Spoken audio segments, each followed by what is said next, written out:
أسأل الله أن يبارك فيهن وأن يجزيهن خيرا على هذا الحضور.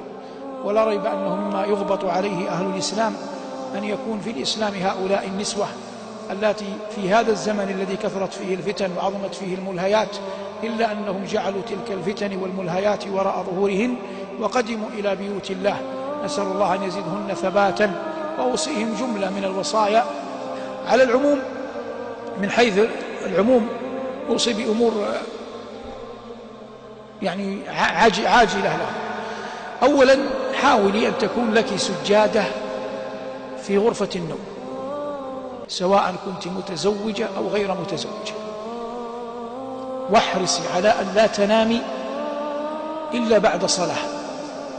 هذا يشمل حتى الرجال، فإن النوم موتة صغرى، فيكون آخر عهدك بالدنيا قبل أن ترفع روحك جزئيا صلاة بين يدي الله.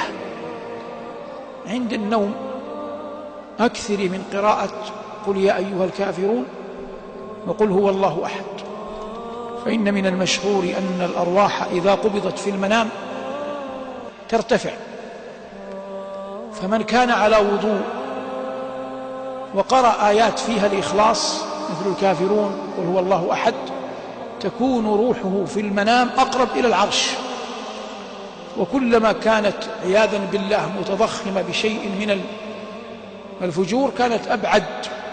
الله يتوفى الأنفس حين موتها، وهذا الموت الصغرى. الأمر الثالث أيتها المباركة، إن كانت الوالدة موجودة فاحرصي كل الحرص على برها، ولا ترفعي عليها صوتا مهما بلغ الأمر.